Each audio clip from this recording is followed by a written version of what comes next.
Happy Saturday and welcome to AUSL Pro Softball on ESPNU. It is a sellout crowd at the Parkway Bank Sports Complex in Rosemont, Illinois, as the AUSL All-Star Cup continues. Team Landry takes on Team Klingler. So including tonight, 5 games left in the All-Star Cup, which concludes 8 days from now. And the top 10 on the leaderboard features Sam Landry with 690 points. Georgina Cork's going to go tonight. She and everybody else looking for that top spot for themselves. And we're happy you're spending part of your Saturday with us, along with Olympic medalist Daniel Laurie.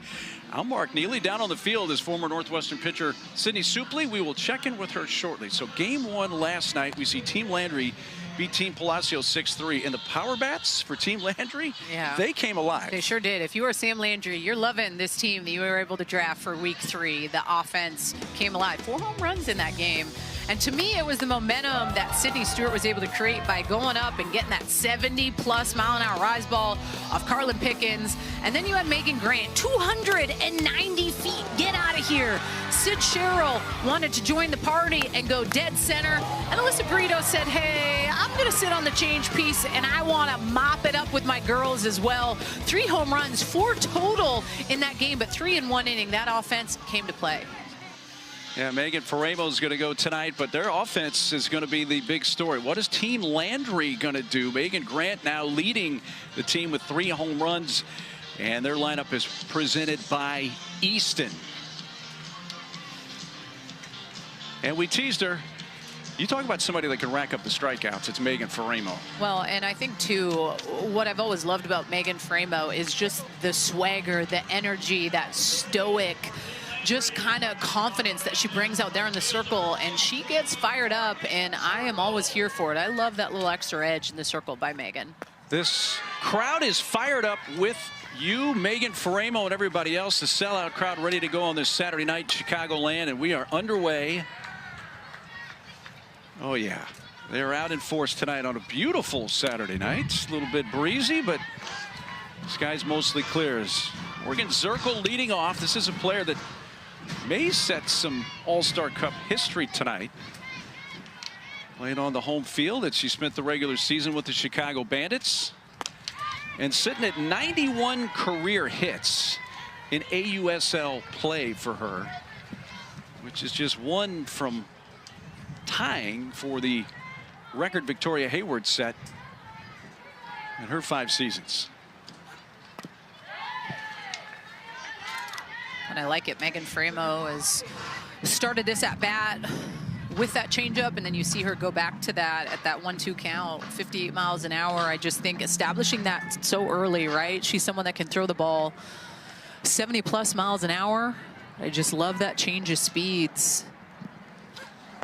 We saw it yesterday with Sam Landry and how effective that pitch was in her arsenal. Listen, we know there's a lot of hard throwers in this league. You see Carlin Pickens, but all of these ladies have that changeup, and at times is the separator between having a good and a great game is the command of that pitch. No check swing. Did she go? No. An appeal down to third base umpire Robbie Guest. She held up, so it's a full count. Morgan Zirkle leading off the game. You see the hits, 91 total. Right on the doorstep of some All-Star Cup history. And there is strike 3, and it didn't take long from Megan Faremo to record her first strikeout. This is that backdoor curveball that just bleeds back in. Reese Atwood, Rookie of the Year, so good behind the plate. Being able to frame that pitch up. It's a strike, I think, no matter what. Really pretty, just attack by Megan Faremo against Zirkle in that leadoff spot. Maya Brady takes a strike. You saw it come out of the bug there. So the pitchers get 4 points for each out. So that's 4 points to start the game for Faremo as she faces another former UCLA product, Maya Brady. There are a bunch of Bruins in this All-Star Cup. In a row? And got some Bruins in a row here. Yes. We got Maya Brady, you got Megan Grant, Jordan Woolry. It's back to back to back. Faremo in the circle, of course. I mean, good morning, good afternoon, good night on that one. 3 pitches. And if you think she's going to take it easy on her former Bruins, think again. So there's a look at the scoring breakdown. Winning is a big deal. That's why, yes, it's an individual points game, but you want to win as well because you can really accumulate the points winning as a team. MVP voting afterwards also adds to it. So 2 outs, bases empty. Another very recent former Bruin, Megan Grant, who spent the regular season with the Portland Cascade after a record-setting single-season 42 homers this spring at UCLA to set the NCAA record. Think about that, 42 home runs. Oh, I mean, know. you pitched in college softball. Can you imagine anybody was ever going to hit 42 homers in a season? Megan Grant.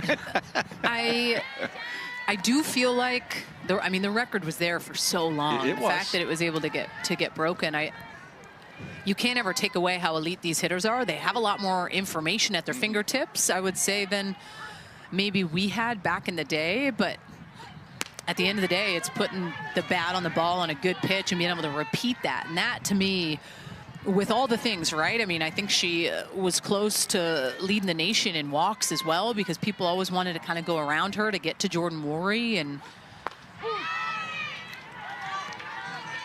But I love it. You see Megan Framo going right at her. 71 under the hands, establishing that inside part of the plate.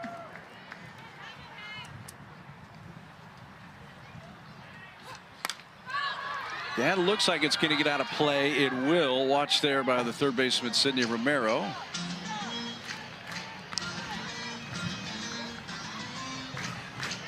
Ramos struck out Zirkle looking on a 3-2 pitch to begin the game. Got Maya Brady swinging.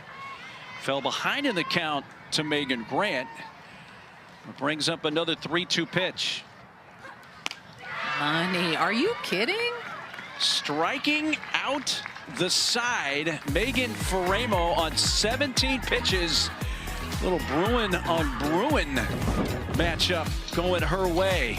I mean, the energy, the backwards K, Maya Brady going with that pitch away with the strikeout, and then getting Megan Grant. Fire me up, Megan Framo.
No score as Team Klingler comes up in the bottom of the first. As Megan Framo struck out the side against Team Landry. Let's check in with Sydney Supley down on the field. It's been interesting to see how Sam Landry has been as a team captain this week. Well, Mark, it was no surprise when yesterday Team Landry put on a show because of how connected they felt. Thanks to their first-time captain, Sam Landry wrote every single player an individual personalized message on what she appreciated about them and why she wanted them on their team. And that really struck Georgina Korik, who was her #1 draft pick, getting the start in the circle tonight, because she said Landry's words about how she looks up to who she is as a pitcher, but also as a person off the field, is something she will always cherish. And Landry said they are playing their best ball right now because every single person feels they have a role that's appreciated. You know what I appreciate? Not only Sam Landry for what she does on and off the field, but the fact that a handwritten note. Now, there's 15 players on a team. Obviously, she didn't write a note to herself. She wrote 14 of those. That's incredible. Great for her. You don't see that much anymore. An actual handwritten note to people. We need to do that more often, if I can be old school. I'm with you. Yeah. Sometimes I get tired when I do the Christmas cards. We send out a lot, and it's writing the addresses and stuff. Swing by Wallace, and Schuyler has a base hit, and here comes Team Klingler offensively. Let's take a peek at this Team Klingler starting lineup. It is presented by Rawlings. You see Romero up now, and the captain Bailey Klingler coming up next. Has not lost an inning as a team captain the last few weeks.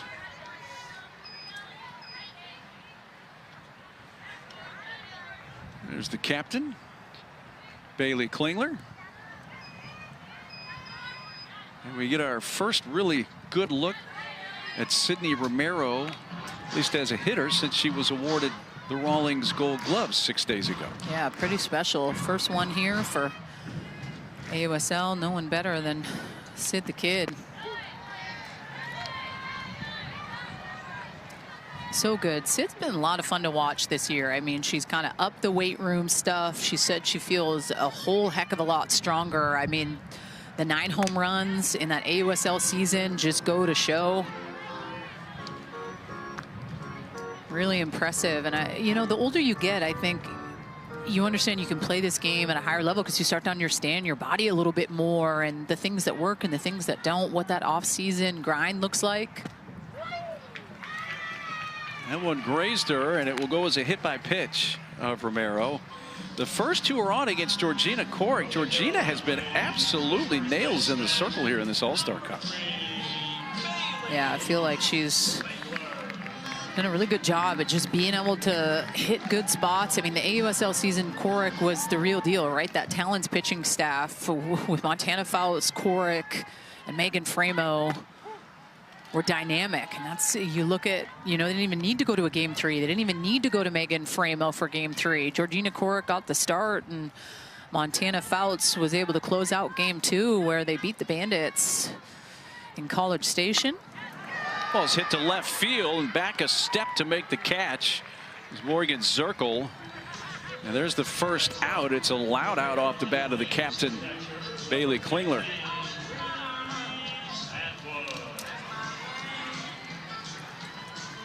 Yeah, by the way, everybody that's watching in Salt Lake City tonight, hope you enjoyed the victory celebration after more domination by the Talons.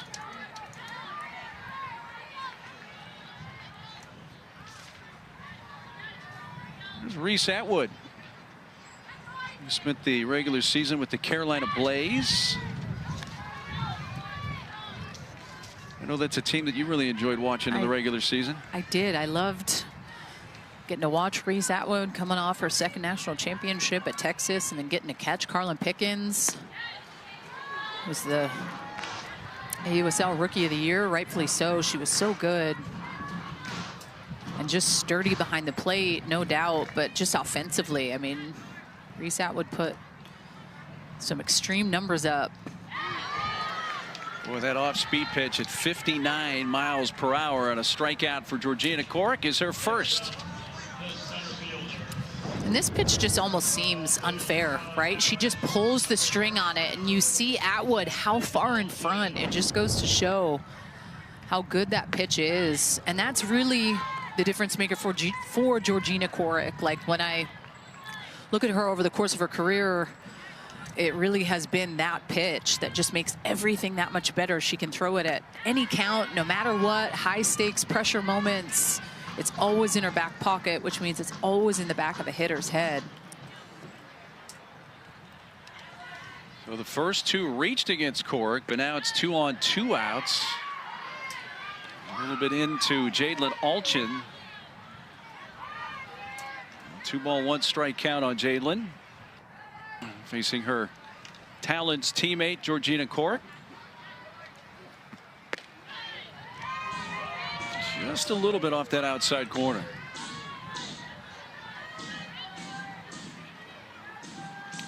Olchin, who was the championship series MVP for the Utah Talons.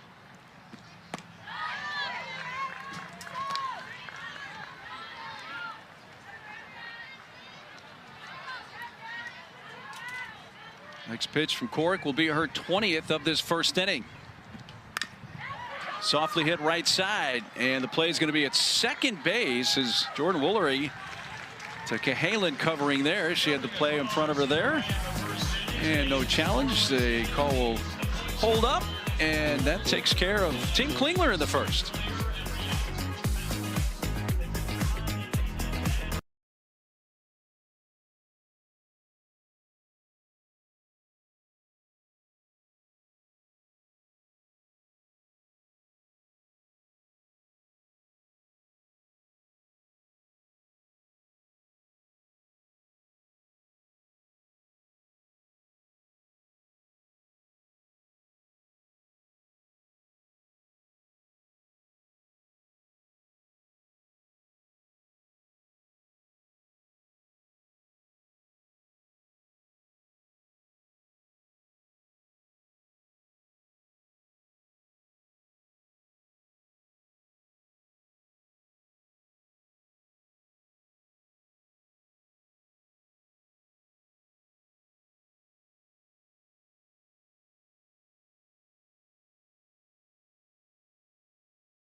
The AUSL All-Star Cup is sponsored by Gooder. Last night, Sam Landry started. Megan Grant had one of those 4 home runs. Rachel Garcia finished it off. And Team Landry with a 6-3 win over Team Palacios last night in our first game of 3 this weekend here in Rosemont. Yeah, it was impressive to see the way that Sam Landry threw. The command that she was able to have, and I think her team was able to go out and have her back really early and brought in Rachel Garcia, and it was a good game. They showed out. Well, each team threatened in the first inning with 2 on, or at least Team Klingler did, though Faremo just needed 17 pitches for 3 strikeouts at the top of the first. That's to right field. Skylar Wallace coming in, battling the sun with those sunglasses on, makes the catch. And a line drive by Woolery. I think, to me, this is the hardest spot to play on the field right now. Number 1, a low line drive. Number 2, sun in the eyes. And number 3, Skylar Wallace. I mean, she's a middle infielder. She plays middle infield, and obviously the captain wanted Hannah flip in, so you've seen Skylar Wallace play a little bit of outfield, but she's not a true outfielder. Maybe I'm wrong to say that, but when I think of Skylar Wallace, I think of her up the middle, playing short, making great plays. So to me, that's such a good play by her and right. And no question, we've seen her play a little bit of the outfield here in the All-Star Cup, but you're right. She's mainly shortstop all her time at Florida. Sydney Sherrill fouls this back. So 1 out, base is empty. Neither team scored in the first, so those inning points roll over. So are you looking at 20 points? One of these teams can outscore the other here in the second.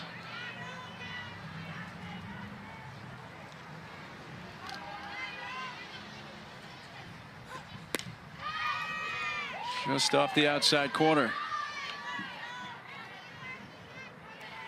Well, it is time for the Marillac second inning spotlight. Look at the All-Star Cup first 6 games. 6 home runs. And then Team Landry with 4 in last night's game, and 3 of those came in the same inning. That is our Marillac's second inning spotlight. Quick visit out there by Reese Atwood. Well, Cheryl's one of those that hit it out of the ballpark. Yeah, she was able to just go and get this kind of like that drop curve on the outside part of the plate and takes it dead center. They were swinging it well. I mean, they were excited about mopping it up at home. They had that 3-person interview with Sydney Supley behind, or in the dugout, excuse me, and you could just tell like how into it and how much they're vibing. And at times when you do this kind of point system and you have it, it's the teams that really are the ones that mesh well together, have that good chemistry, and how quickly you're able to get the vibes high. Missed down low, ball 4. That was already the 3rd full count to 5 hitters for Faremo, so she's had some deep counts, and this time walked Cheryl, and there's the first base runner of the game for Team Landry.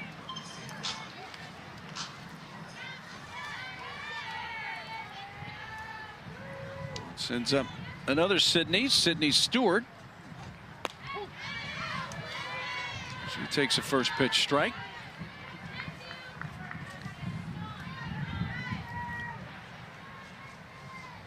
Home run for her last night. One of those 4 for Team Landry, and hers was enough to make her the #1 MVP. So that was worth 60 points, voted by her peers from the game afterwards. That's bumped her up to number 14 on the leaderboard.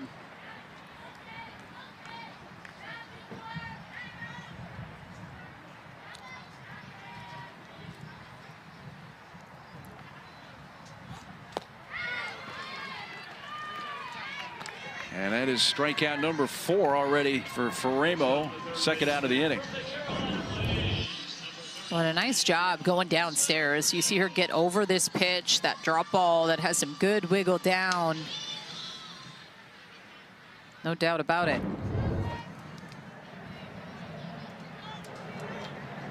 Woolery, I should say Cheryl at first with 2 outs. Alyssa Brito, the 3rd baseman. Home run for her as well last night. In fact, had a couple of hits in the win.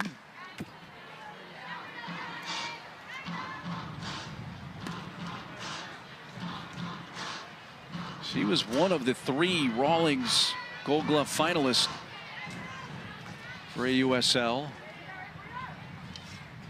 as was Jaden Alchin, and of course it was won by Romero, and all 3 are playing here tonight. That's out to left field. Went back initially, but now Kendra Fulby comes in to make the catch to retire the side, and Faremo works around that 1-out walk to Cheryl.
I think you're pretty similar to Rach as far as like your change is like her drop in. Yes. If there's something that you see that you're like, Dish, like let's call more of this, or I like that, just let me know. As usual, I'm just here to make you look good, buddy. So, and you do such a good job of that. I have a question. How long have you been playing softball? For 24 years. It's a long time, huh? I don't know if I'm more shocked by the little girl's reaction or Alyssa Brito. She kind of get like, oh, 24 years. There's a little difference in age between. For me, it was the young softball player next to her. You could tell it just blew her mind from. She just kind of looked up into the ether and like, wow, that's a long time. You're really good. You've been playing for a long time. That's wonderful. And I love just that conversation that, you know, Deja Mulipolo was having with Georgina before the game, right? Like, at times these catchers are rotating team to team, week to week. So it's like, how am I able to kind of really get in a good rhythm with my pitcher, figure out what they want? I mean, Mulipolo made it known. My job is to try to make you look good, and trying to get to know just kind of that rhythm of the pitches and the pitch calling. And I think sometimes that can be the part of the game you got to learn quicker as a catcher. Sometimes I think the switching of the teams can be more challenging for them in that, you know, aspect of needing to figure out what it is that these pitchers want, because they're strong-headed and they know, like, this is what makes me successful. So it's how quickly can they get on the same page. We're going to have a chance to talk with Deja Mulipolo. An inning or so from now, she'll be mic'd up, as you heard pregame as well. Now, Mulipolo, who has a history obviously with Rachel Garcia, was interesting to hear her say, hey, your Rachel's pitch does this, but yours is really similar. It does this as well. When it's being able to talk about, it's that changeup that is really that difference maker. You saw it last night when Rachel Garcia was able to throw that off-speed drop change-ish piece, we shall call it. And you see it with Georgina Korick with her changeup and just the command of it. She can throw it in the dirt. She can throw it for strikes.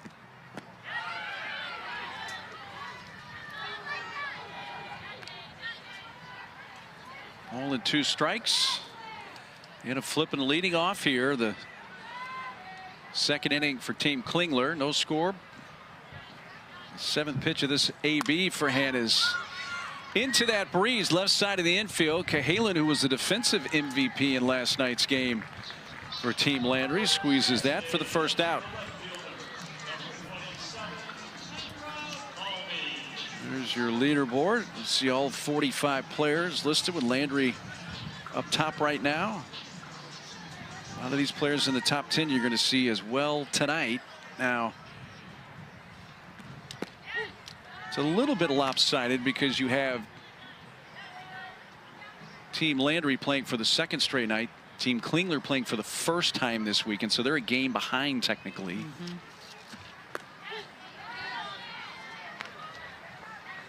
And then tomorrow night is when Team Palacios plays their 2nd game, so they are off tonight. Former Gator Kendra Falby slaps it foul.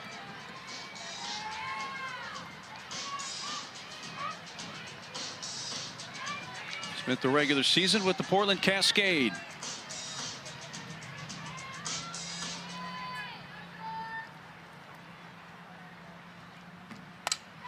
That's to left field. Zirkle towards the line, sliding. That's a fair ball. Zirkle retrieves it. I don't know if she realized that that was a fair ball indicated by the third base umpire Robbie Guest, because she came sliding right along the line. So that's going to put Falby at second base with her speed.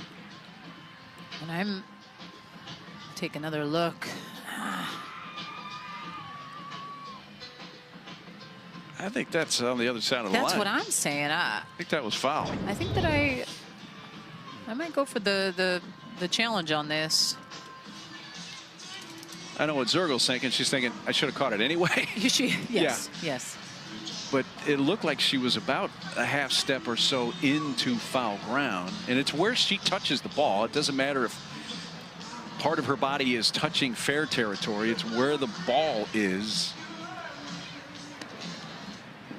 The ruling on the field is that the ball was over fair territory when first touched, resulting in a fair ball. That is being challenged by Team Landry. Will go to review.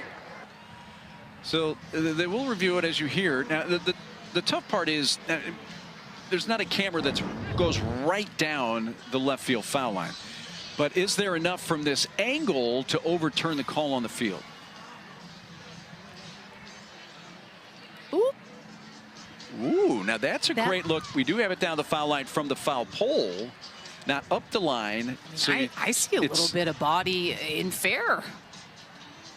Yeah, I'm starting to think this is just going to either stand or maybe be confirmed. Yeah, okay. Yeah. I feel good about that because usually I'm always wrong on the replay reviews. So I feel like you led me down that same path, so I don't mind. So it's a double for Falby.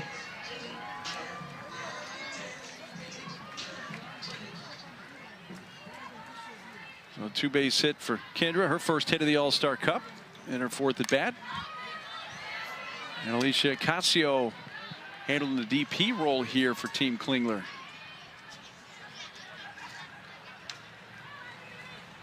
Veteran Alicia Casio.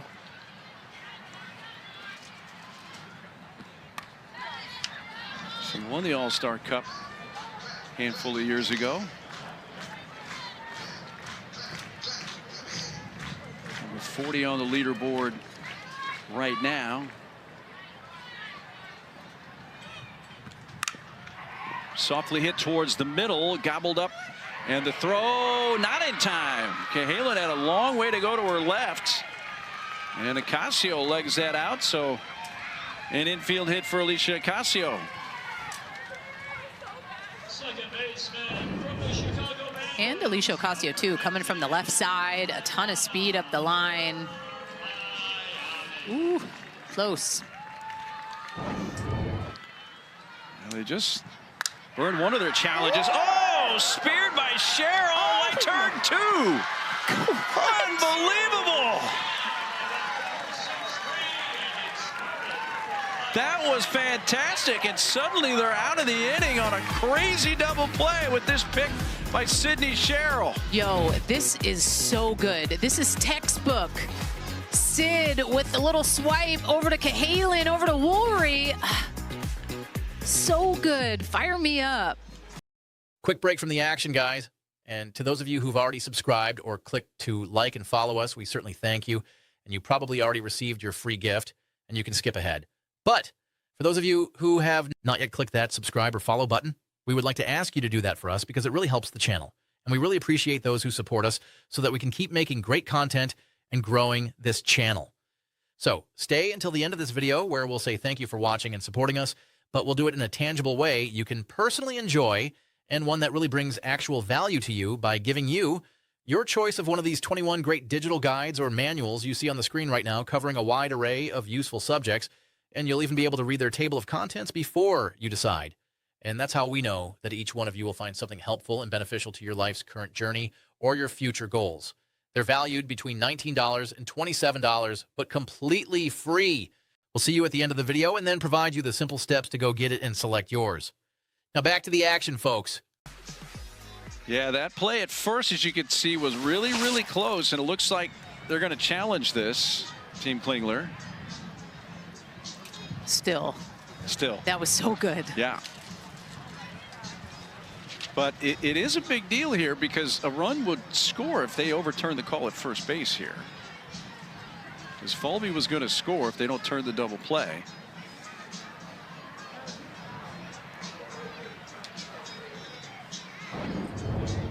So we saw Team Landry earn a challenge earlier in the inning on defense. She's out. Ooh, whoa, whoa. Is that what you saw? I mean, maybe. I'm looking right. The call at first base will stand as see, out. thank you. This is Team I'm 2 for 2 Klingler. over here. That was First great. challenge. That slowed down right there. That's what I was looking at. And then you made me doubt myself. I was just making sure you were 100% confident. I'm 100% over here. Don't you worry about that. That caps it off. It stays scoreless.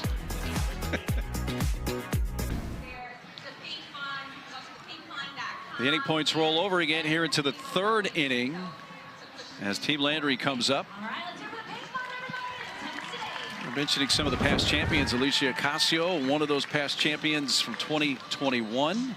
You see what their leaderboard points were. You got Deja Mulipola. Won it a year later in 2022. You know, what's crazy is I've been around for all of those. I remember all of those. so well. And just, I remember watching Kat in that 2020 with the unknown of Athletes Unlimited through COVID, what it was going to look like. And it was just such a bubble here. And all of these women were so committed to being able to play softball, right? And give people this little sense of hope, being able to turn on the TV and watch these games. It was really cool. That's dropped by Mulipola into left center field. So the All-Star Cup winner 4 years ago has a leadoff base hit. And this is so good. I think it just goes to show how strong Deja Mulipola is, right? She's able to turn on this pitch, 69 miles an hour, pulls it right into left center. Great piece of hitting.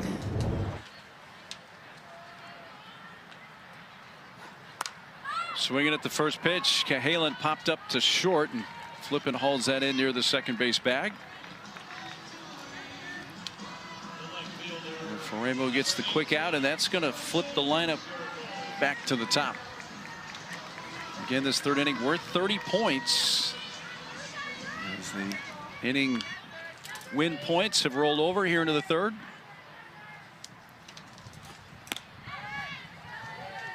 One outside to Morgan Circle.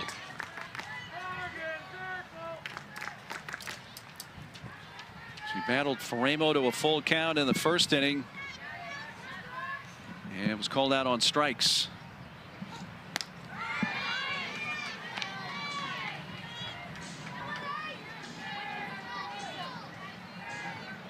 Faremo struck out the first 3 of the game against Team Landry. He has 4 strikeouts, 1 time through the order. Let's check in with Sydney. We are seeing Megan Faremo come into this game with extra fire, and that is fueled by her captain, Team Klingler, who realized that Megan has only come into games late. She said, I drafted her and immediately told her, you are going to be one of my starters. And she said that was all the motivation that she needed. To third, out at second base. Well, wasn't hit all that hard by Zirkle, so Romero's toss to Agbayani gets the lead runner. But, you know, when I think of Megan Faremo, to Sydney's point here, I remember this fiery pitcher in the circle all those years in Westwood. For sure. I mean, and she is someone that starts. Listen, when you play in this pro league and, you know, you're in the international ranks and getting the opportunity to maybe play with your country, it's like figuring out what your role is, and at times they're telling you kind of what that looks like, right? And you may not love it, but I thought there was something so unique and fun about being able to come into games to close it out when the pressure is there in the 6th and the 7th inning. And, you know, it's a different mentality being a starter than coming into the games when the pressure is already kind of supplied for you. So I don't know, I love that Klingler has given her the opportunity and said, hey, you're going to kind of be that starter. She knows what it's like, but can do it any which way she wants. We've seen her come in and be clutch late in innings as well. That swing and a miss, that 6 swing and misses against Faremo, and that's what she has that makes her a good finisher, because she can miss some bats. And then she can paint that outside corner, and it's even at 2-2.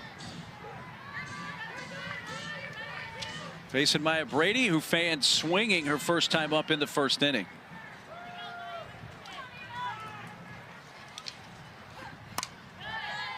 And these 2 former teammates from UCLA will battle on. Definitely not an easy stretch of hitters. I know I mentioned this yesterday, but, you know, when you have all these Bruins in a row of Brady to Grant to Woolry, that's a lot of Bruin magic, as some shall call it. Wow. What a pitch. And she fans Brady, looking this time to end the inning. I mean, I feel like it's worth noting, like, this pitch breaks a little over the plate, but man, that is a strike all day for Faremo. All mic'd up behind home plate. Deja, how you doing on a Saturday night? You know, not too shabby having a game on a Saturday night. The turnout's great. It is indeed a sellout tonight. The top of the order comes up, and Skylar Wallace.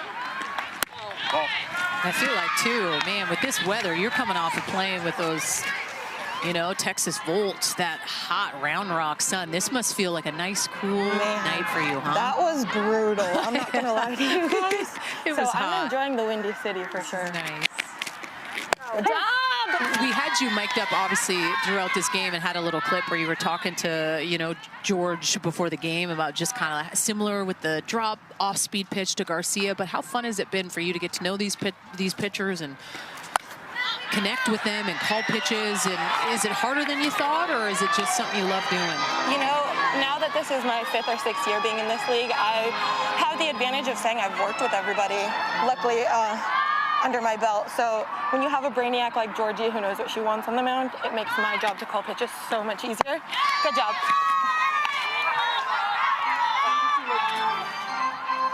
When you're facing this lineup second time through here, is there any kind of crazy changes you're looking to make? Not that you want to tell Skylar Wallace right now while she's standing.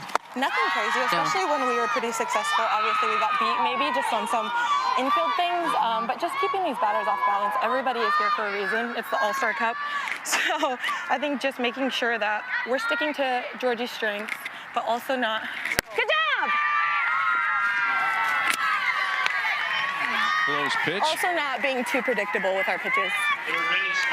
Number 2, Sydney. A walk to Skylar, who's on base for a second time. By the way, we just showed a graphic a short time ago that you won this thing, what, 4 years ago now? Isn't that crazy? 4 years ago is crazy. Hard to believe it's been 4 years, huh? Good job! Good job. Danielle was mentioning. Oh. Time. Oh, yeah, she lost her IFB. So sorry. We got you again. I can hear y'all. Good. Good job. Romero takes a strike. Danielle was mentioning a little bit ago that year in 2022 when you won this, it was obviously a weird situation with the COVID deal and all that and the way things were. What do you remember about that season? Honestly, I just remember having so much fun. A lot of it is a blur. Good job. Good spot. Because it flew by. I just remember being on the gold team every week and everyone's like, oh my gosh, can you change your color? Uh-oh. I lost the microphone. I think we still got you. Good job. Yep. Yeah. Good job, Georgie. Well, I feel like what I remember from you. I lost you guys. I'm so sorry. Number 3, You got us? Yeah. I feel like what I remember about watching you in 2022 is that, like, no one could get you out. No. I feel like you were such a phenom, but just with how long you've been in this league and experienced all the different things, like looking at the Deja Muli-Pole that first started playing pro ball to kind of where you're at now, what do you think has kind of been something you've really grown at and got better at? Sorry, this keeps popping out. Can you ask that one more time? Good job! Yeah, when you look at kind of back when you first became a pro, right? You've been in this for a long time, vet, experience, looking when you first started to kind of now, where do you feel like is an area or two where you're like, dang, I've been able to like get better here? You know, everybody's growing with you. I think that's the biggest challenge is like you feel like you're improving, but it's like the pitchers that you're facing are also improving. Everybody's leveling their game up, so stick with it, good job! Oh, ow! Very close play. Each team Good has job, burned Georgie. a challenge. Good job. Way to hang! catcher, number 15. But I think that's the hardest thing, and then just having this All-Star Cup, everybody's an All-Star. Everybody's an ace, everybody's the best batter. So just finding ways to stick to who I am as a person, improve my game, be a hard out, be a good teammate, be a good catcher. Like, you got to be moldable. I love it. And I know you've gotten the opportunity to play over in Japan, right? Yes. How do you feel like that's bettered your game behind the plate and just being an all-around athlete playing over there? You know, life is all about perspective, and I think they bring a whole different perspective to this game that we aren't used to. So I get to learn the fast-paced style, their small ball style, just the way that they think. And, you know, they're our rivals here in the U.S., so I think just improving my game, learning how the best of the best do what they do, and seeing where I compete and measure up to them. So when I come back here to the States, it's like the people that don't play over there, I kind of have that advantage. Deja, I know we're having a little issue with your earpiece. What we're going to do, we appreciate you taking the time. We're going to continue to listen in. We'll let you get back to business, though. Thank you, guys. Is it 0-2 pitch? And that takes care of it. A strikeout of Atwood, a couple of Ks for Corey. Deja, thanks so much for wearing the microphone.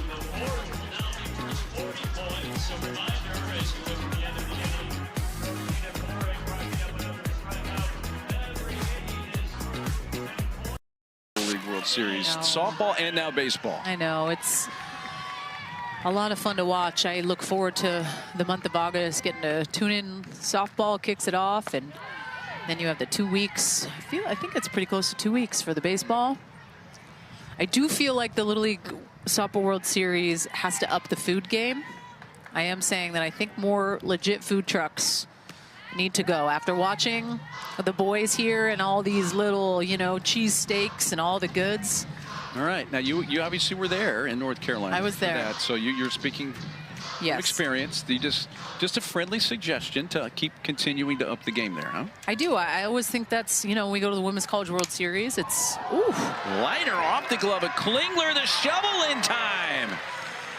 Ilana Agbayani there to help out after a rocket off the Klingler glove. So a 3-4-3 putout. Klingler gets an assist and a putout. And this was just a hot shot, too, off the bat of Grant. You love Agbayani. Look at her just going and having her back with the quick glove flip, knowing that's how I'm going to be able to get the out if I field it cleanly and try to throw it. It's not going to work. So good. Jordan Woolery lined out to right field her first time up. Nice play by Skylar Wallace to take a hit away.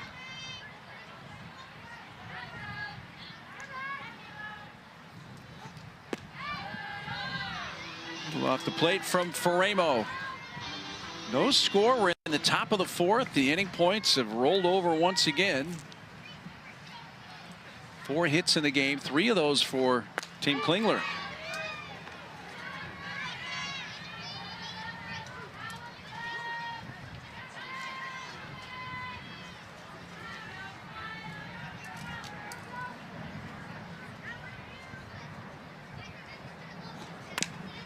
Softly hit towards Romero and can't quite come up with it. Ball hit that slowly. It was kind of do or die for Romero, charging at third base, and if you can't field it cleanly, that was about her only chance. I know she's playing back to respect the power of Woolery. I do think personally, if she would have used her glove to get over, I think just Woolery can get up the line, but she's not the fastest one in the lineup. She's not a Morgan Zirkle, so I think she could have got her that way. Delaney Wiz is going to run at first base for Woolery. It is scored as a base hit for Jordan. That's hit on a shot, scoop, flipping, second, out first, double play. Well, the Team Klingler pulled an impressive double play a couple innings ago, and now Team Landry pulls one to end the threat. Well, and isn't it fitting that Sid Sherrill was the one that rolled the double play in that last inning, and she's the one that rolled right into this one. A little flip into Agbayani to Klingler. I love to see it.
Welcome back here in the All-Star Cup. Scoreless in the bottom of the fourth. And Maya Brady is somebody who made headwaves this past week in partnership with Sephora. Her face was shown all over Times Square. She said she had full body chills when she saw this on display. To think of the millions of people walking by and understanding softball is on its rise. It's reaching new heights. And she loves that she is shown in a jersey and full glam, that you can be both a tough softball player and somebody who loves to feel their best and look their best. And she said the fact that this is becoming the norm, people understand pro softball. When they think of our game, they think of faces like Maya Brady. She said, I love to pave the way and to dream about the new heights and the new norm for the younger generation. Well, I love it. And she's not wrong. Listen, when Sephora was putting their name on this, I was like, this is so cool, because it gives these women an opportunity to be able to feel and express themselves with makeup and whatever it is that they want to do when they cross the lines. Like, you think of someone like Michaela Edenfield and all the things that she does with her makeup looks and how many athletes she's been able to impact throughout that journey. There's just something about, you know, when you feel good and look good, you play good. And I think sometimes that can be the difference with female athletes in comparison to the males. I think it's cool. You want to put on a little glitter, put on some glitter. A little mascara. Right field, chased by Grant up against the fence. Jalen Alchin will scoot into second with a double. Her first extra base hit of the All-Star Cup to lead off the Team Klingler fourth inning. This had a good chunk of hang time. This is that off-speed pitch by Georgina Korek, 58 miles an hour, just on time with it, pulling that ball to right field, warning track all day. So quick, Grant able to get it and bring it in, legs out that double. Laid down by Flippin. That bunt works. Nice stretch there by Sydney Sherrill. As Alchin goes over to third base, and Flippin gives herself up. Advances the runner over to third base. There's Jadlin. Well, and a lot of points on the line when you think about it, right? There's 40 inning points. You get 10 points for every inning that you win, whatever that looks like, right? Whether you score, the other team has to score more than that in order to gain those 10 points. So since we have a lot of donuts up on the board, which I don't mind, this makes this a 40-point inning. So if Jalen Alchin is able to score, Team Kling is hooting and hollering with 40 points. Third base, a look there by Brito, and records the out at first base. So the infield in pays off. Brito made sure she looked Alchin back, and that's the second out. Delaney Wiz over there at first base, taking Jordan Mulry. She ran for her last inning and going out on D. Casio fouls the first pitch off. Well, Team Klingler has put the leadoff batter on base in 3 of the 4 innings. They've had some opportunities, just have not been able to capitalize. Casio had an infield hit her last time up.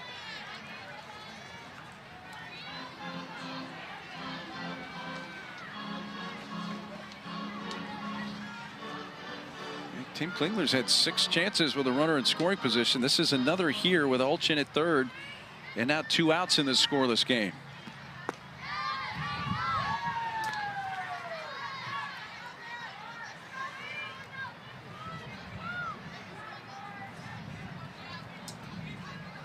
Leadoff double by Alchin. She was at third with 1 out.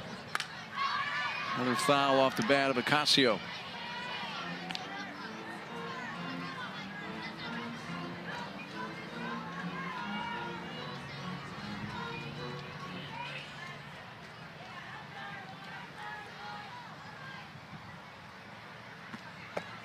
Up and in.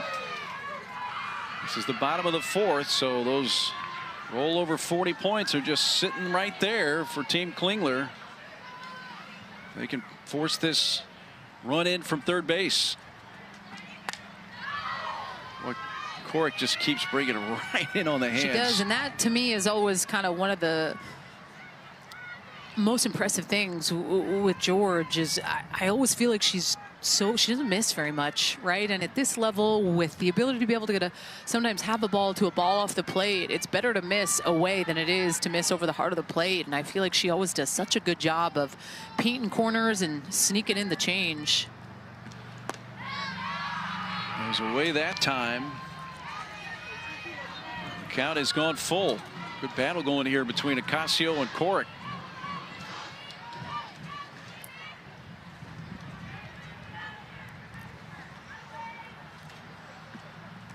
Bounced up there, well blocked by Mulipola up the third base line, and that keeps Olchin at third base. And Ocasio works the walk. She's on base for a second time, and it extends the inning with runners at the corners. Well, it falls to the 9-hole hitter, Ilana Agbayani, who was robbed her first time up when she smoked one to Sydney Sherrill, who was playing in, and speared it and started an inning-ending double play. But Ilana absolutely squared up that pitch from Corrick in her last at bat. Well, and if I'm Georgina and Mulipola calling pitches on that last swing, I'm going to try to see if I can force her to do something again. Trailing runner Ocasio took off regardless, and with that pitch kicked away, no chance to get her at second base. They do keep Olchin at third. A wild pitch advances Ocasio.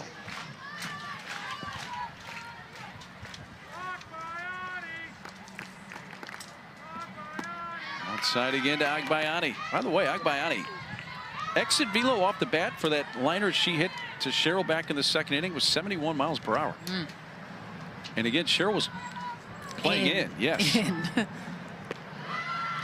Works her away again. Full count. Another deep count here. This time for Agbayani.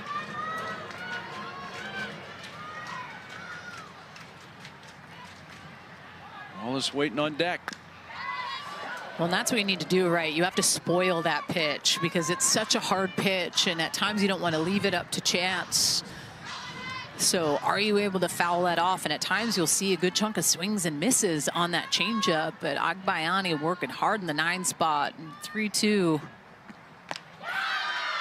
It's clutch. And Corrick wins the battle and records the strikeout to end the threat, and Team Klingler will strand 2 more. They've left 6 tonight, but it's still a scoreless game.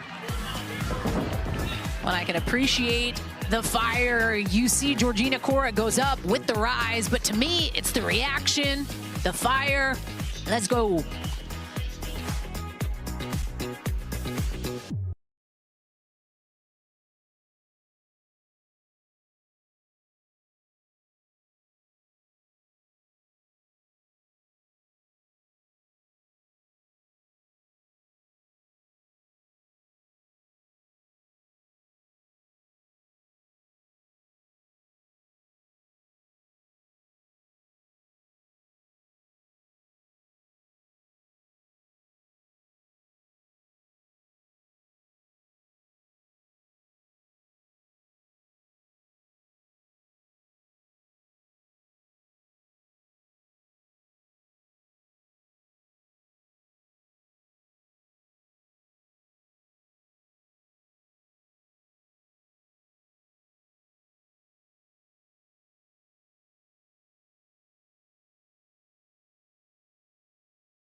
Well, Framo has been doing a heck of a job. So good painting corners and getting her teammates fired up. She's going up, she's going down, she's going in, all around. But to me, it's the passion she brings in the circle that always gets me going. And listen, as a defense, that stuff fires you up. That makes you have a little more pep in your step. 52 pitches, has only given up those 2 hits. She has been rock solid. 6, 7, and 8 part of the order for Team Landry as Sydney Stewart leads off. She is one of the 5 strikeout victims for Ramo tonight. Happy to have you with us. That's a ground ball to short, flipping. And 1 gone here in the 5th. Sydney has more on for Ramo's backstop tonight, the catcher Reese Atwood. Well, Mark and Danielle, you know better than anyone else that behind every great pitcher is an even better catcher. When you look at Reese Atwood, the AUSL Rookie of the Year, she's so often praised for her offense, but she said the one part of her game that's overlooked is her quiet hands behind the plate. She prides herself in moving silently back there, trying to put her body in positions to steal strikes like that one. And so often the catchers, Danielle, as you know, are the unsung heroes. And she said, that's a part of my game I want the younger generation to remember. Well, I mean, and you watched her at Texas, and we would talk about it every year, right? Like just kind of what Reese Atwood is. But I remember when she made the adjustments to get more flexible, to be able to get a little bit lower. I know that was a focal point for her over the last couple of years at Texas. And I mean, the battery of Tegan Kavan and Reese Atwood, back-to-back national championships. Like Tegan Kavan isn't Tegan without Reese Atwood, and vice versa. Their relationship together, and so true, just that me and you versus everyone else mentality is so important. I can't say enough, like my relationship with my catcher would make or break me in moments, knowing that I had them, they had my back, that confidence, they're working strikes. There's a lot that goes into that relationship, but it's sure special. I remember you and I calling the game on ESPN a couple of years ago. Texas at Mizzou when Tegan Kavan and threw her first no-hitter. Reese Atwood caught that. I remember how cold it was. Yes. I remember Tegan Kavan's grandma was there. Yes. We got her on camera, and just a lot of special memories with her grandma, and it was one of the coldest I'd ever been calling a game. I'm sure those Texas Longhorns felt the same. You mention that frequently when Mizzou comes up these days. There's a swing and a miss, and Brito strikes out. That is the 2nd out of the inning. Hey, how would you like a chance to win a custom AUSL Rawlings glove and 2 tickets to a 2027 opening day game of your choice? Well, now's your chance. You can go to theausl.com/win and enter today. That's theausl.com/win. Got 50 inning points on the line. All the first 4 innings scoreless, so they rolled over here into the 5th. Team Landry batting here in the top of inning 5. Deja Mulipola, base hit her first time up to left field.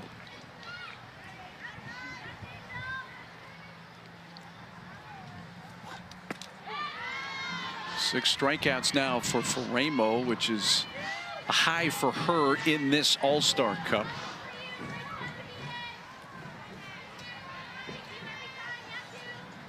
Ahead in the count to Mulipola. That stayed fair about halfway up the line, but eventually bounced foul.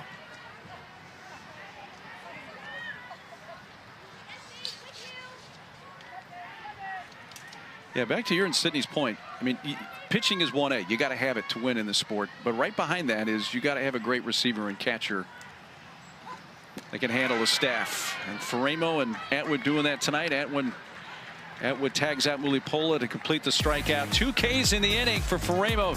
She's now fan 7. We're still scoreless through 4.5 in Rosemont. Got to make sure you get your nutrition. Skylar Wallace is going to lead off the bottom of the 5th inning here. The scoreless game, 50 inning points, win points on the line. Georgina Korick has been lifted, and Rachel Garcia now takes over in the circle in this scoreless game. Garcia will face the top of the order. Wallace, Romero, and Klingler.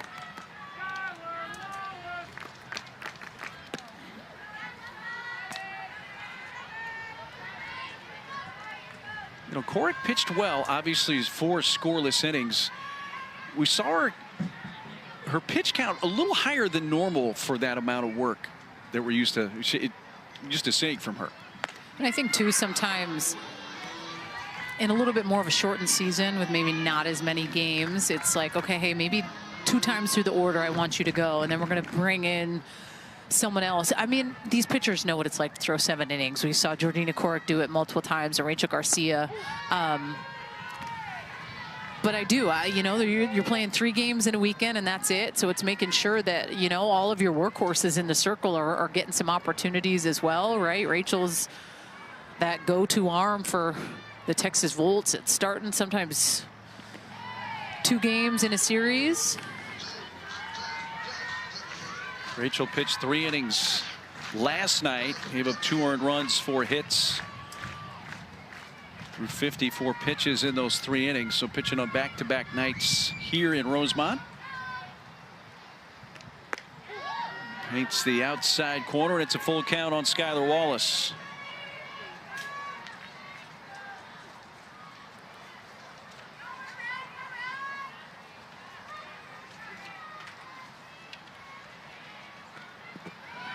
Bounced up there, that's ball 4. And Skylar Wallace on base for a 3rd time, 2 walks and a base hit. So she's on to begin the inning. We welcome in Georgina Corrick for a chair chat. We were just kind of talking about your night 2 times through the order. What's your kind of self-evaluation, Georgina? It's always hard. I didn't think I was throwing the best that I can, which is always very difficult, but the best thing you can do is just get outs for your team, and I have such a phenomenal defense behind me. I mean, that play by Sydney Sherrill to end, I think it was the 2nd inning. So it's good. just absolutely unreal, and I feel like every single time I'm in this chair chat, I'm talking about Sydney Sherrill, but she's an easy person to talk about in that way. Was there that mentality of the team, like where you're going 2 times through the order and then making a change? Because we saw Sam Landry, who was throwing well yesterday, right, and then brought Rachel in. Has that been the mentality of this team, or what you've seen over the last little bit doing that with pitchers? I think sometimes it's the mentality of this league and the way that this format kind of works. You're going to have the best of the best here. You've got 45 of the best athletes from AUSL, which is the best league, you know? Yeah. So it's really difficult sometimes to fool everybody 3 times in a row. You've got a game like this where Megan Fremo's throwing an absolute gem, as she often does, and all you want to do is kind of fight for that 1 run. And so when you have a pitcher like Rachel Garcia in the bullpen, and then you have Sam Landry in the bullpen, it's really easy to kind of be like, okay, now that we've had 2 times through the lineup, let's show them something different. Let's keep things fresh so that you're always trying to like chase that out, and you're not going to get beat by just 1 errant swing. I was there getting to watch you guys win with the Talons back-to-back. Did you get a little bit of a breather before you guys got to come in here? Did you get to enjoy yourself, give yourself a couple days to chill and soak it in? Yeah, I had a couple days. I got to go home, see my mom and dad, who I love to see them. I travel so much out of the year that they can't always come to Japan, Australia, Mexico, like the U.S. and all these different continental states all the time. So it's really nice to get a chance to go home, and what like a privilege it is to get the opportunity to return to someplace and call it home.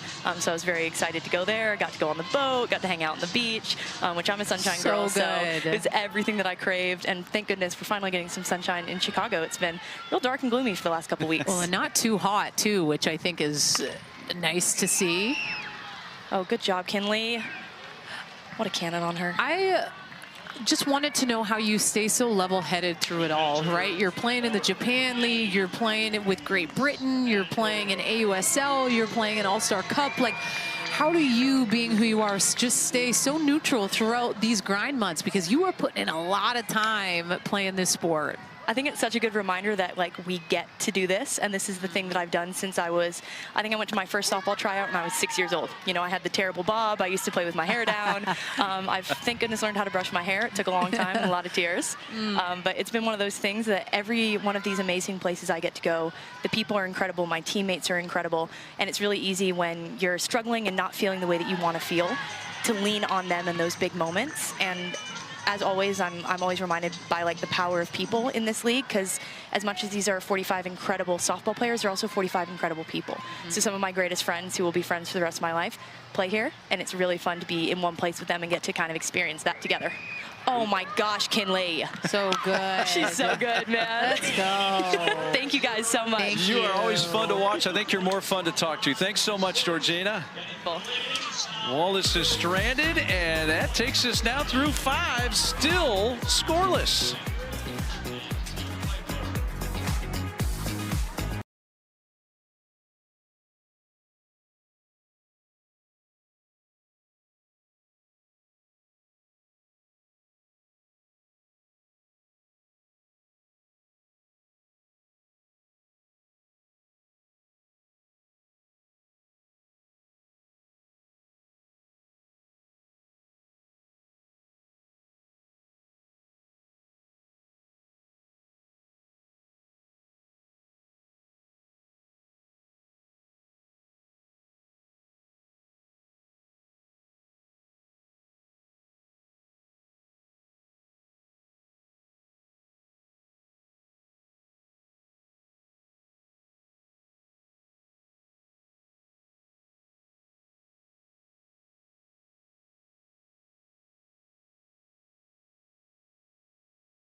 Scoreless through 5. Take a look at the leaderboard up to the moment. Sam Landry, who hasn't played in this game, still at 690, but Georgina Korick closing the gap after her 4 innings. Palacios also tonight in action. You see the top 10 there.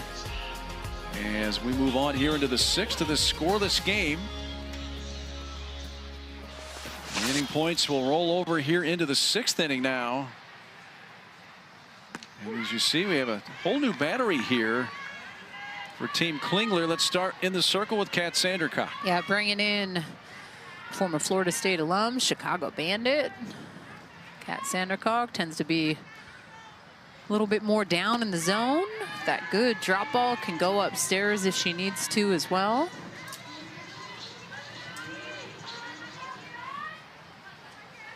She takes over for Megan Faremo.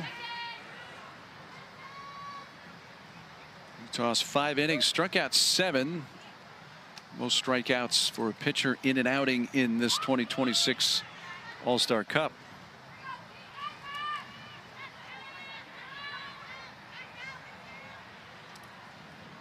Kinley Cahalan, who made a couple of nice plays defensively in the last inning, takes a strike. She leads off here for Team Landry. Popped out to short her first time up.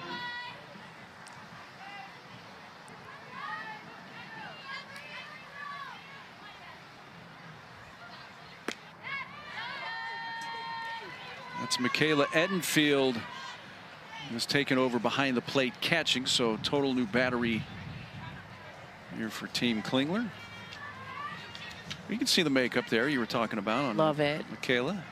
Just been her thing for a lot of years at Florida State. That was a nasty pitch from another former Seminole, Kat Sandercock, with a strikeout. I mean, sorry for my sound effects on the change, but so good. Oh, you just look at the lower half movement by Kinley Cahalan. I mean, no chance you locate that for a strike. They are frozen. But just even going back to Michaela Edenfield, she was doing that makeup and doing all that when she was playing at Florida State, and it just caught wind, and you could see all of these little athletes that were just always into just hearing the story, and so unique. Does these little get-readies with me and talks about different things that are, you know, great and personal in the game, and I've always loved that. I remember calling their super regional against Georgia, and I got to meet her mom, and her mom was very sweet. Well, Sandercock's come in and struck out the first 2. Sid has more. Well, Danielle, you talk about the fact that Edenfield's makeup looks have went viral, but it's the deeper message behind. It started all the way back in her childhood when she said, I wasn't confident in my own skin. So she used makeup as a way to kind of put on this armor, this shield that made her stand taller, made her feel more bold. And that's what she hopes to inspire with her makeup looks. And she said, I have gotten thousands of DMs that say, I'm now confident to wear the bold colors or the crazy outfits because I see the way that you so boldly express yourself. So there's such a deeper meaning behind the beautiful makeup and the masterpieces we see each and every game day from Edenfield. Yeah, I mean, it's a good point, and just being able to bring confidence into other, you know, athletes that are playing the game. I mean, look at that Times Square. Just, I remember watching all those athletes online. I mean, AUSL always does such a good job of posting on socials so well, and when they got to walk through Times Square and you saw them look up and see themselves, and I'm sure that was a full circle moment for her, for someone that has just been in love with makeup from a young age and being able to express herself in different ways. Very cool. And here's Maya Brady, who was part of that as well. I mean, and for those 2 women, I don't know, anybody who's been to New York has gone to Times Square. Oh yeah, it's one of the iconic places in this country, and to have your face posted up there, that's pretty cool. That's a big deal.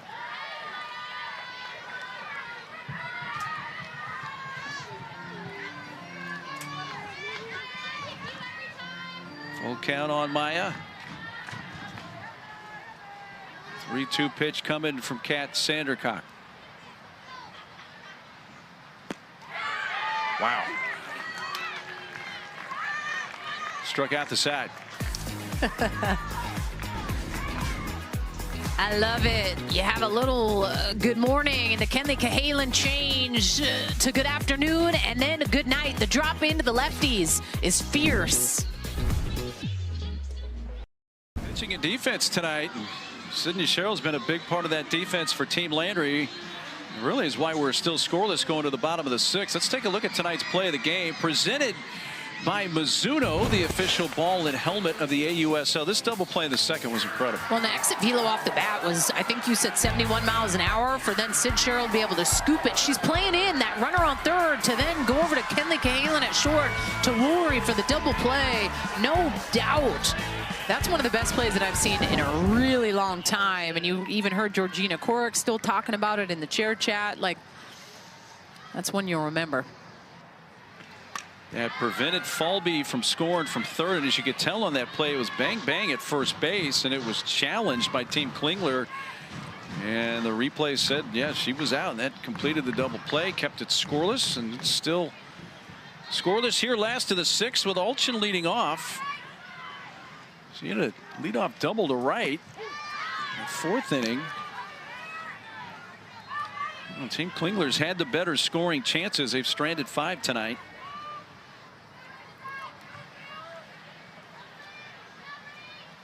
They've put the leadoff batter on base in 4 of the 5 innings. And will do so again. That was on an 0-2 pitch from Rachel Garcia and a hit by pitch of Olchen. And they make it now 5 out of 6 innings, the leadoff batter on base for Team Klingler. Well, Little League Classic action is here. You can watch first place teams facing off in Williamsport tomorrow. It's the Atlanta Braves and Milwaukee Brewers, Sunday 7 Eastern on ESPN and streaming on the ESPN app. Great to see the Little League Classic for another year on ESPN from Williamsport.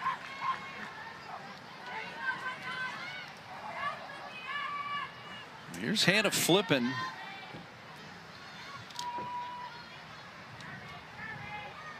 Rito playing in tight at third. The ball's going to get out to shallow center, and ranging out is Cahalan.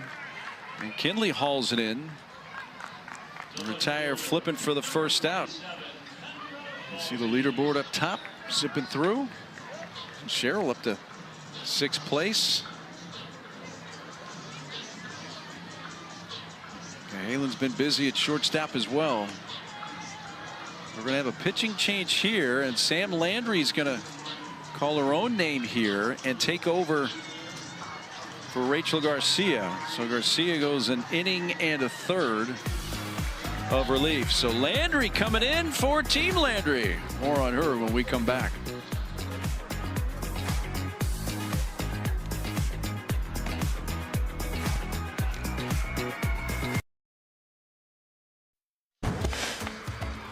Well, and Sam Landry yesterday was throwing great. She did a good job being able to get that drop ball on the outside part of the plate, owned it with the changeup. Drop ball was fire, and she is calling her name to come on out here. Picked up the win last night, back in there as you mentioned. The numbers from last night, the win over Team Palacios, which they won 6-3. Kendra Falby up.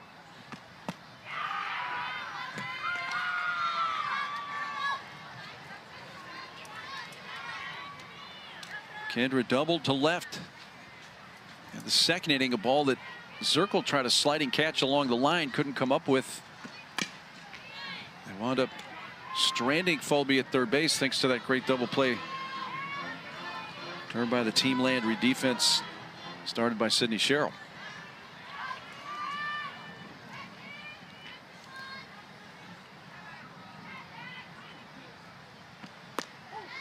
Strike call.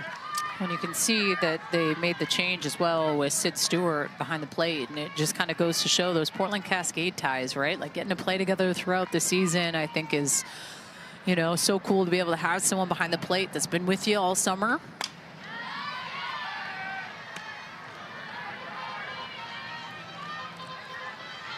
And Stewart, who was the DP to start the game, now behind the plate. big 2-run home run yesterday against Carlin Pickens, which I feel like kind of opened up this game. A strikeout of Falby. Landry comes in and fans the first hitter she faces. Well, and such a good pitch, right? I mean, at a 1-2 count, Liz is just climbing the ladder. And as a hitter, you know, it's one you need to try to lay off because it's tough to do anything with that pitch away and spinning up.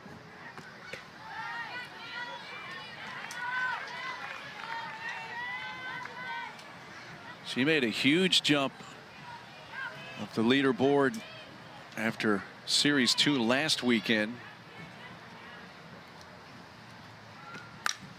That's towards left center field, but Zirkle comes in to make the catch. Off the bat, looked like for a moment it had a chance, but run down by Zirkle, and they strand another runner. That's 6 left on by Team Klingler.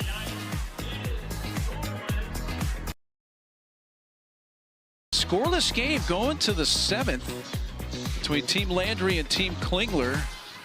6 total hits in the game. The inning points had rolled over. No new inning points are added here in the 7th.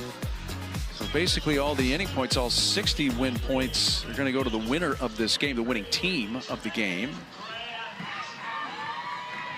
Megan Grant will lead off the top of the 7th here for Team Landry.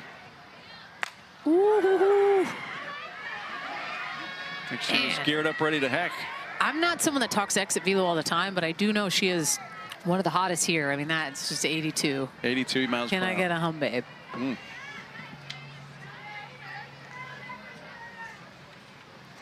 This is the first All-Star Cup game this year that has gone to the 7th inning scoreless.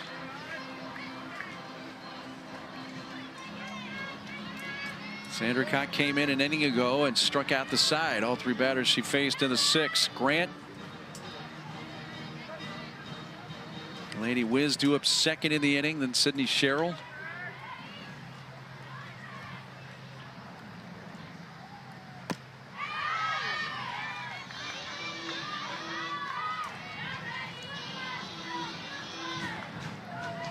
I mean, that's a lot of points. 130 points are going to go to the game winner. Yes. That's a difference sometimes between winning at the end and not, No right? doubt. So Sam Landry calling her name to say, hey, I want to go out there. I can kind of control not only my points, being someone that's leading this league right now. Towards right center field. She is incredible. Get out of here. It's like she took a pitching wedge and just golfed it out.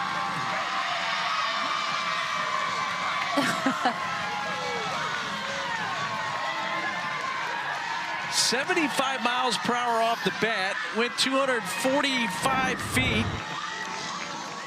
I don't think I will ever not be excited. This, I mean, she golfed it. This is a 54-mile-an-hour pitch. She is on time. Man, just trust her hands so much, right? Like, she can go down and get it, but look at the passion around the bases. One of the most fiery rookies coming into this league, and to continue that momentum and pressure of what it was to hit 42 home runs in college, then come into the pro game and still be that girl, that to me is so impressive. That's not a bad pitch. Oh, no, it's not. Not a bad pitch. It came with 2 strikes. And as you mentioned, she kept her hands back. Here's the reaction from the dugout. But, I mean, her weight had already shifted forward, and she held that, and then the hands came through, and that you just said it, the strength. So incredible. Well, Sydney has Megan Grant. Sid? I'm here with Megan Grant, who just broke it open on an off-speed pitch. You're collecting your breath because you had a lot of emotions after hitting it. What did it feel to be able to break it open for your team? Honestly, doing anything for the team any way I can, trying to be the spark plug as much as I possibly can. Hopefully we can get this going. And Sam Landry is also sitting here because this is her good luck spot. What does it mean to do it for your captain? Oh, it means the world. I mean, obviously being teammates with Sam before, you know, I'm going to ride and die for her. So I'm just really happy to do it for her. A little Cascade magic. Thank you, ladies. Thank you. Sydney, thank you. And thank you, Megan, for the time. And I tell you, man, she makes it look Easy? Almost, yeah, effortless. I know. It's effortless power. But it's not. But and I mean, just all the things and tools that I feel like she was able to learn at UCLA, right? Of just the patience that she had to have at the plate throughout this season, and just like knowing her body. Like, look at that back knee almost touching the ground. She's just so good at being able to like extension through that extra little carry on that pitch. I mean, this was a line drive out of here. I don't know. I feel like I've just kind of been fortunate to watch her from her freshman year on, and have had her for so many different things that I can't ever not root for Megan Grant. And then you just caught if you hadn't heard from Megan Grant before in the interview with Sydney, you caught a glimpse of her very understated personality, I guess is what I'll call it. Yeah. Always about the team. Yes. Always, always, always. Got under that, but that's a high flight of right field at the bat of Cheryl as Skylar Wallace comes in to make the catch. That's the first out of the inning. She didn't miss that one by much, just got under it a hair.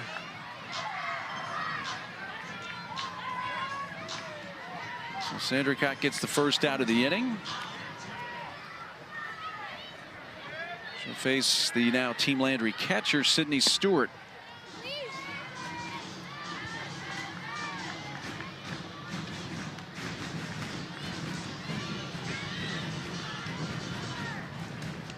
Stewart, the MVP of last night's win for Team Landry. #1 MVP, took home the 60 points for that honor.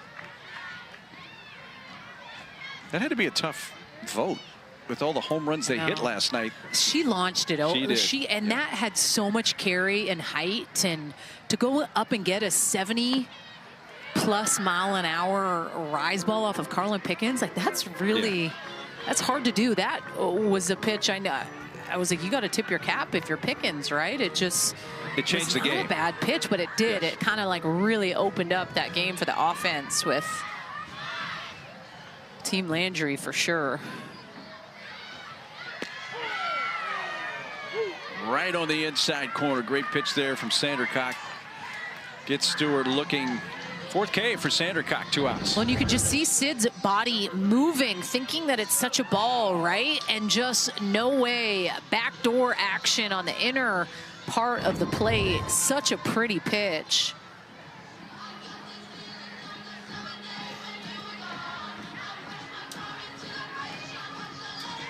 Well, we'll see if #1, we'll see if it stays a 1-0 lead going to the bottom of the 7th, and if Team Klingler can come back.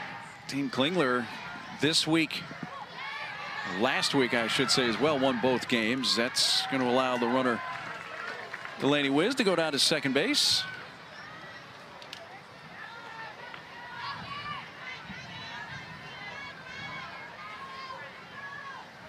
So runner in scoring position for Brito.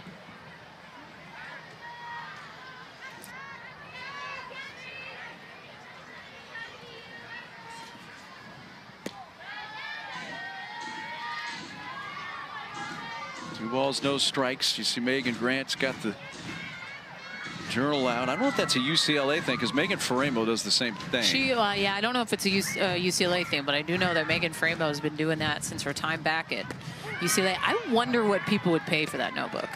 Ooh. A lot of good information. Just the secrets of Megan Grant hitting in that notebook. I wonder if she'd let me read it. Is there a book of how to set the collegiate single season record for a home run book? It's, I'm sure, carried over in that book. How to hit 42 home runs at UCLA and then go play pro softball by Megan Grant. Yeah, here it is.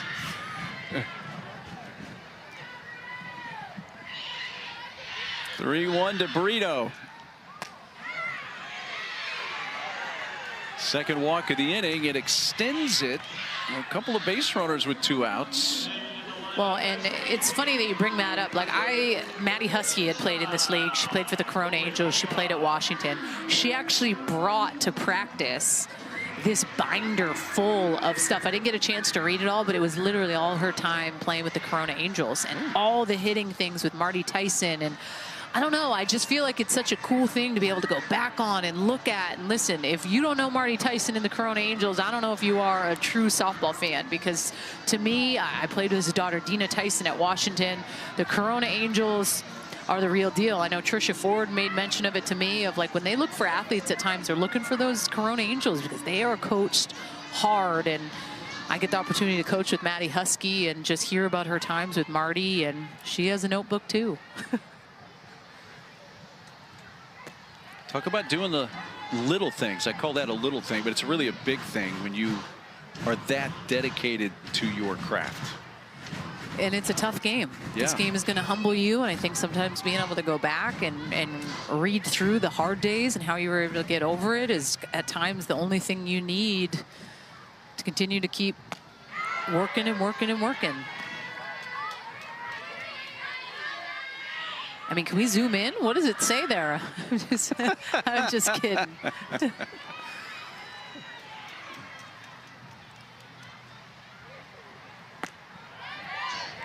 Upstairs, 2-1. Deja Mulipola.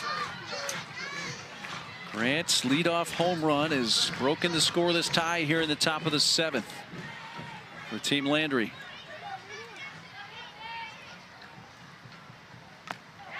Foul tipped into the glove.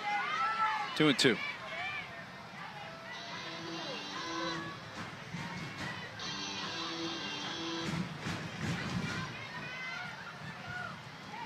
Two runners on, 2 outs, and a 2-2 pitch from Kat Sandercock. The off-speed pitch is blocked in the dirt by Michaela Edenfield.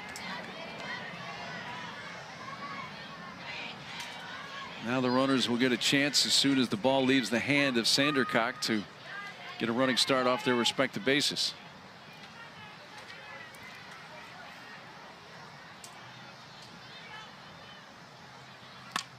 Jammed her.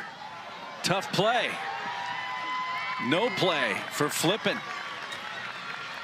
whose first look was actually to home to see if Edenfield was wanting the ball in case the lead runner, Wiz, was racing around third and trying to score, but the bases are now loaded on an infield hit. And it's just a little jam job, hard. And it's good for Flip to hold it.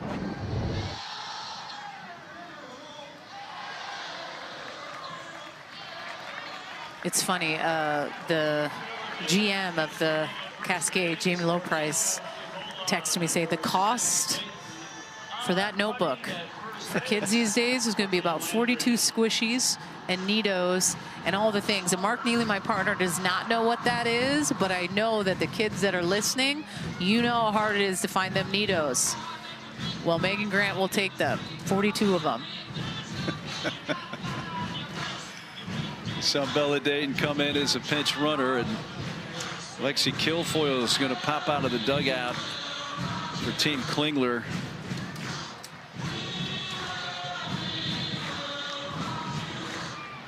So a chance here to add to this lead for Team Landry, but Team Klingler wants to keep it a 1-run game to the bottom half.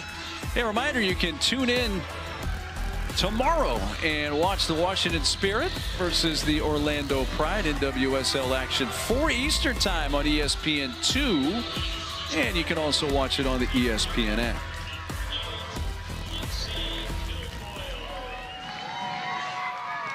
Well, Lexi Kilfoyle comes in a big spot here, trying to keep this a 1-0 game. And I think too, with 2 outs and coming in, it is just go straight attack mode. Has that really, really good, tough drop. You want to keep it where it's at to give yourself that chance to try to walk it off in the bottom of the 7th. Pretty good numbers, if you ask me. Was a workhorse for that Chicago Bandits team, so she should feel at home here. Yes. Saw Reese Atwood come back off the bench. She's going to re-enter and catch Kilfoyle here. So Atwood returns. You're wondering about the leaderboard. We give you the top 10. Of course, Sam Landry started today atop the leaderboard, and that has not changed. She even has added 8 points thanks to her relief outing. Boy, if Sam Landry's team hangs on, that's really going to have a big effect, as you said, on the final outcome 8 days from now when this comes to a completion. Yeah, that's why I think, too, bringing her in now, she has the ability to go into the bottom of the 7th and try to close it out, right? When you're that captain and you're in that top spot, listen, I kind of want to be selfish. I want to be selfish with putting myself out there to gain some points. And it's okay because you're in that right, because you're the captain. Kinley Cahalan is the batter with the bases loaded. 2 outs. 1-0 Team Landry, thanks to the leadoff homer in this inning for Megan Grant.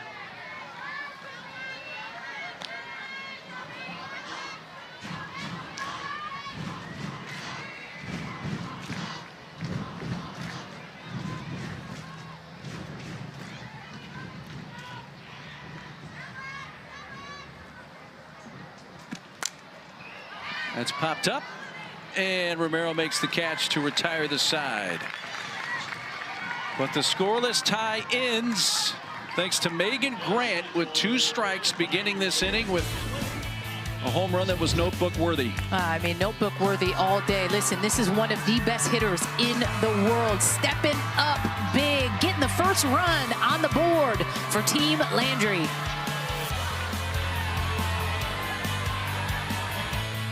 Grand home run in the top of this 7th inning has made it 1-0. Each side with 4 hits. But Team Klingler now will try to score at least 1 to extend the game, 2 to win. There's tonight's stat point leaders for Rainbow outstanding, 7 strikeouts. She went a couple times through the order, 40 to 60 points for her to this point. Corrick, the other starter. And that home run for Megan Grant. There's your 40 points right there. And 1 home run. Agbayani lays down the bunt and beats it out. The ball gets away. And just like that, the tying run's at second with nobody out.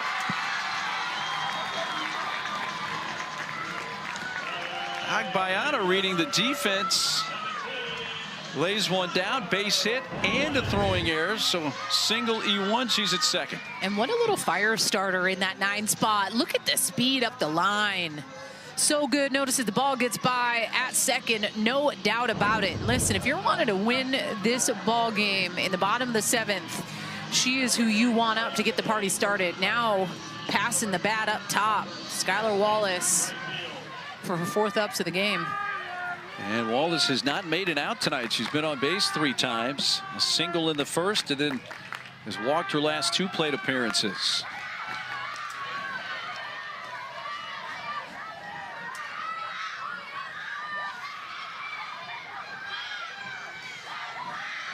Some loud fans. Indeed. By the mic. Way foul tip.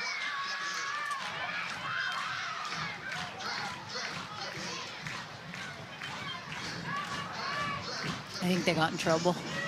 Just kidding. It looked like a softball team. One of the youth softball teams was down there in the third base dugout, making their voices heard. A run to tie, 2 to win. If Team Klingler could pull this out of the fire here, that's a big shift in individual and team points. Good hack, fouled back.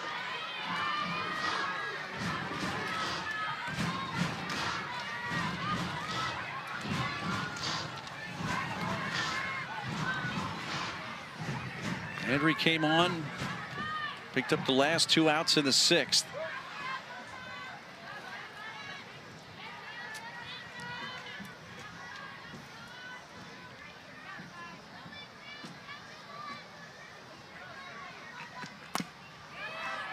Off the end of the bat, foul.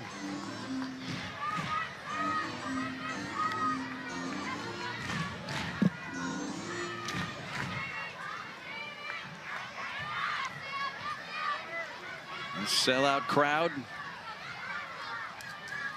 hanging with every pitch. That's up high. 2 balls, 2 strikes. And that's a great pitch, right? At that 1-2 count, you don't want to give anything too close. You try to get that chase.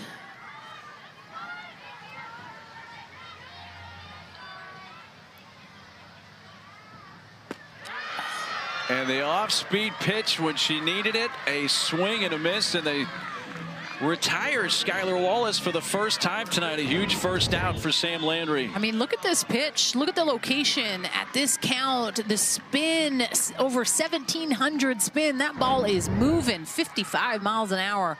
The big strikeout. Here's Sydney Romero. Sydney reached on a hit by pitch in the first inning, and since then has struck out and sacrificed. So officially 0 for 1.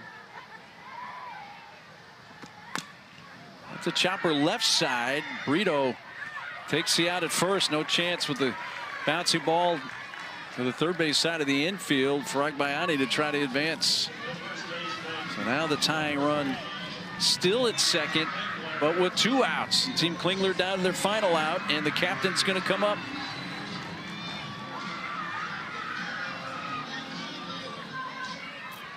Here is Team Klingler's Bailey Klingler.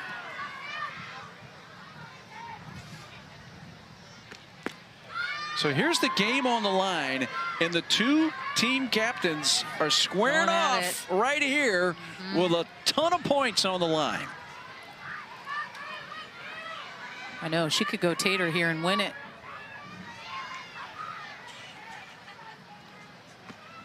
Oh. Lost the bat. Reese Atwood's like, I know I'm geared up from my knees down. Maybe I should wear my chest protector. Caught their attention too over there, even with the screen. Whoopsie.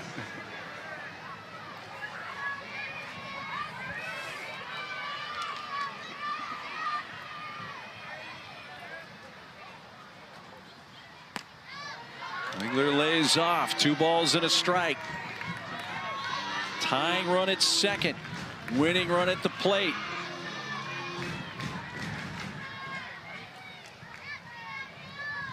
Hit a ball hard in the first inning, Bailey did, but lined out to left. Now she fouls it at the plate, and Team Klingler down to their final strike.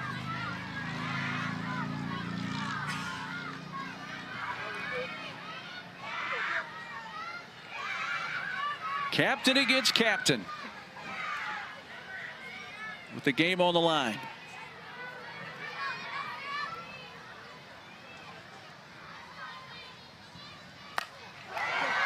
Deep center field.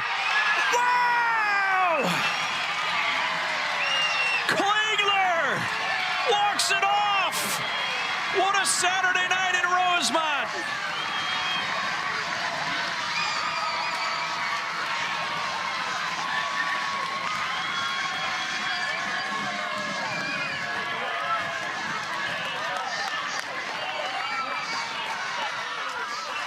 You can't ask for more drama than that. Down to their last strike.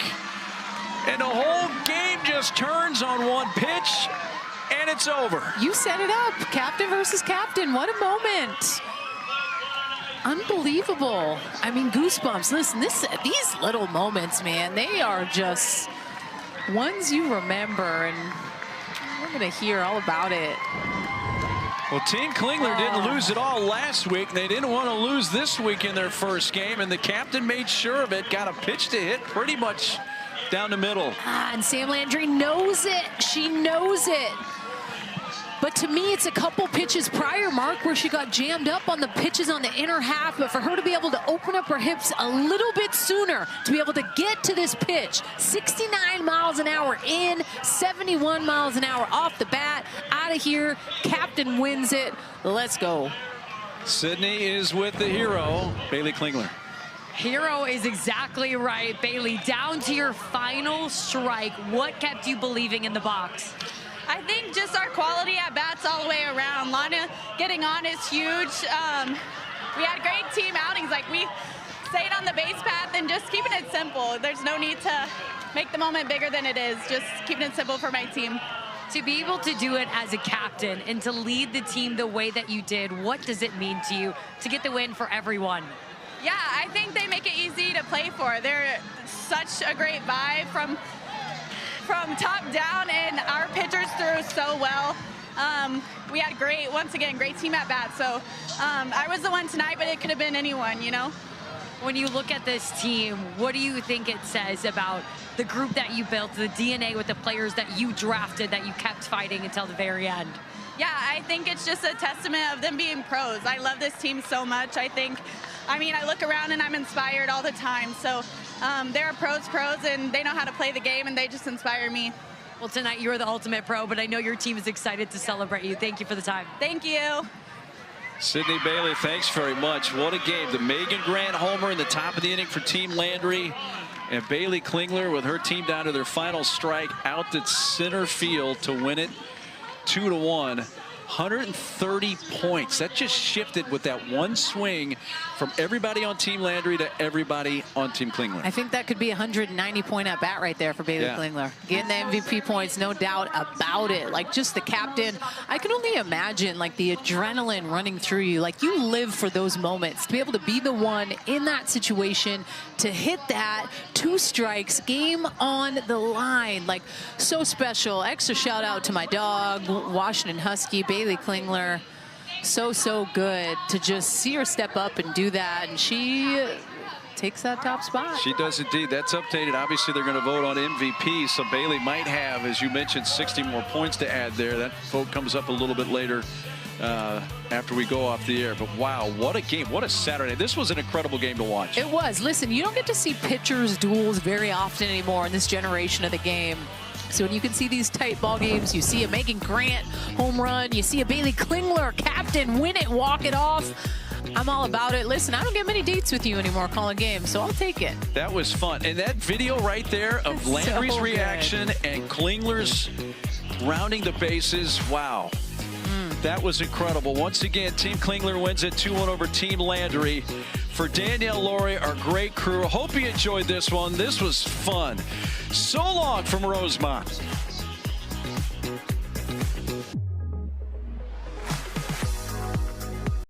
All right, guys, thank you so much again for watching and supporting the channel. For those subscribers who have already seen and made the move to receive your free gift for liking and subscribing to support our channel, feel free to click to skip and begin watching the next great video. And so to get the free gift that we mentioned it to you, which is your selection of one of these 21 fantastic digital guides or manuals shown on the screen. And I have personally reviewed several of them just to get an idea of whether they are quality or just fluff. And I tell you guys, they really have gone the distance and made each of them relevant, useful, valuable information on all these different subjects, and some of them are nearly 35 pages long and packed with truths, proven, tested techniques, and advice. And you will see for yourself that $19 to $27 really is a fair value range for the one you will select for free. And so we need you to simply follow these simple steps. Click the like button on this video. If you haven't already done so, make sure the subscribe or follow button is clicked now, or some of you clicked it earlier, that's fine. And then in the comments section, simply type the word GIFT, 4 letters, G-I-F-T. And once you've done that, you can click the link in the bio or description, or you can type the link and go to gift.3z3.me. Oh, that's G-I-F-T dot, the number 3, the letter Z, and the number 3.me. That's gift.3z3.me. And this free gift is being provided today by the sponsor of this video, AIContentCreator.app. And click on the link, you'll be taken to the site. And there will be a blue button that is highlighted there for you. And the way it works is very simple. They support our channel and provide for you this free gift when you like, subscribe, or follow and type GIFT in the comments, which helps our channel with the algorithms. And then their hope is that you will see something you like, or you will fall in love with any of their products and services that you see there. And also because they're having a super 80% off promotion right now. Again, no purchase required and no hoops to jump through. Their AI bot will simply verify that you actually did perform the like, the subscribe, or follow to our channel, and that you type the word GIFT in the comments. And if you like anything you see there, they will in turn provide a small commission to us to help support our channel.